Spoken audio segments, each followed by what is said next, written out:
Pengenalan dan latar belakang. Nama diberi Tan Sri Datin Paduka Dr. Ungku Zeti Akhtar binti Ungku Abdul Aziz. Beliau dilahirkan pada 27 Ogos 1947 di Johor Bahru, Malaysia.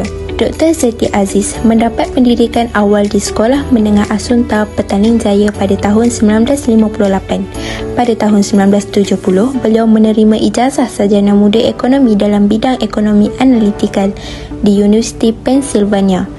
Kemudian beliau melanjutkan pengajian beliau ke peringkat sarjana dan doktor falsafah dalam bidang kewangan dan ekonomi antarabangsa pada tahun 1978. Beliau memulakan kerjaya sebagai penyelidik ekonomi di Pusat Penyelidikan dan Pembelajaran Bank Pusat Asia Tenggara pada tahun 1979 hingga 1984. Pada tahun 1998, beliau dilantik sebagai pemangku Gubernur Bank Negara Malaysia selepas Datuk Ahmad Mohamed Tun mengundurkan diri. Pada 1 Mei 2000, beliau dilantik sebagai Gubernur Bank Negara Malaysia ke-7 dan beliau merupakan wanita pertama dilantik dalam jawatan tersebut.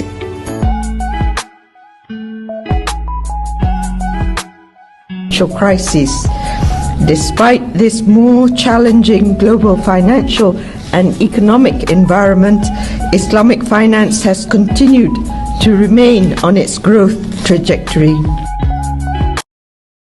Tan Sri Zeti Akhtar Aziz mempunyai pengetahuan luas dalam bidang ekonomi sehingga dilantik menjadi Gubernur atas cadangan Tun Datuk Dr. Mahathir Mohamad, Perdana Menteri keempat Malaysia. In fact, when the Prime Minister at that time, Tun Mahathir, wanted to, when the Governor resigned and he asked me to be acting Governor, I said perhaps he should look for somebody who has expertise in the area of controls.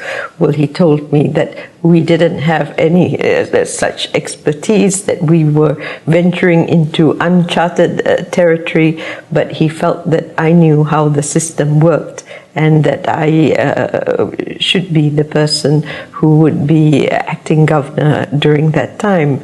So I accepted. Kebolehannya dalam mengawal emosi memberi kesan positif kerana menunjukkan keberanian kepada pengikutnya dalam menghadapi cabaran ekonomi dunia. Yes, of course, there's fear, but as a leader, you must never show any flicker of fear in your eyes, even your body language. Teori kajian Ohio dapat dikenal pasti dalam kepimpinan Tan Sri Zeti Aziz, di mana teori kajian ini merupakan teori terhadap tingkah laku yang menunjukkan bahawa pemimpin memperlihatkan pengutamaan struktur dan timbang rasa yang tinggi menghasilkan kepuasan dan prestasi tinggi.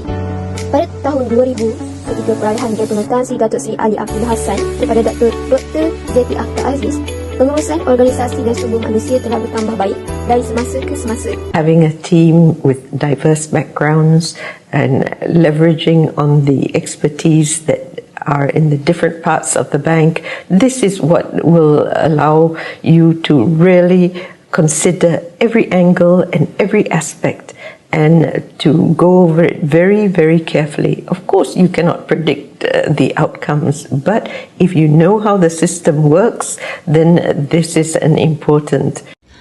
Kepimpinan Tan Sri Zeti Akhtar Aziz. Tan Sri Zeti Akhtar menunjukkan bahawa beliau seorang pemimpin yang baik dalam pengendalian organisasinya. Menjadi seorang pemimpin yang baik bukanlah mudah seperti yang kita sangka. Memerlukan banyak kemahiran atau ilmu untuk berjaya.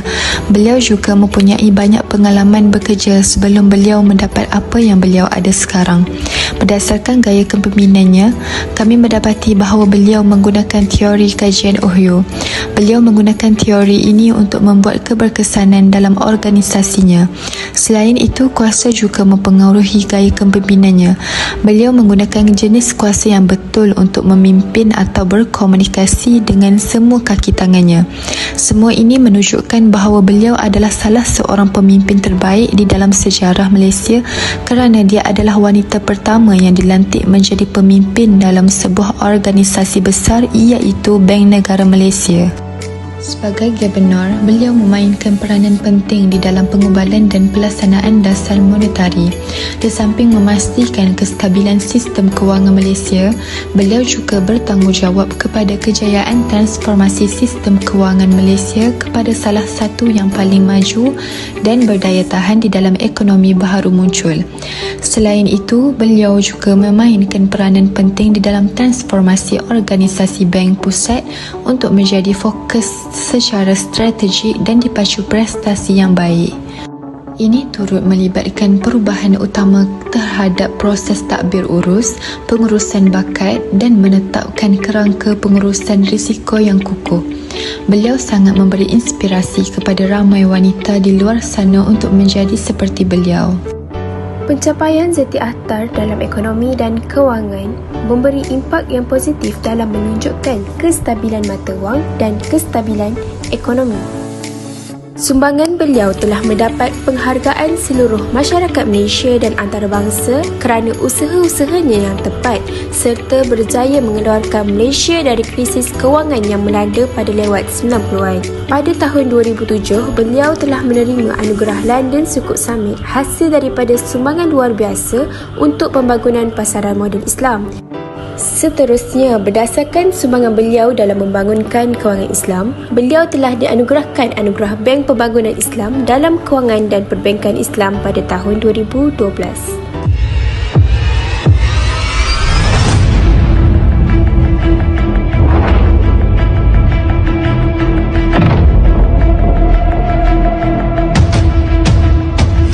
Kepemimpinan Dr. Zeti yang efektif dalam bidang ekonomi telah menjadi teladan yang baik bagi para pemimpin lain dalam bidang kewangan dan ekonomi. Secara khususnya, sumbangan besar Zeti Akhtar telah membolehkan Malaysia mara lebih jauh untuk memperluas sepadan kewangan Islam sebagai sebuah komuniti global.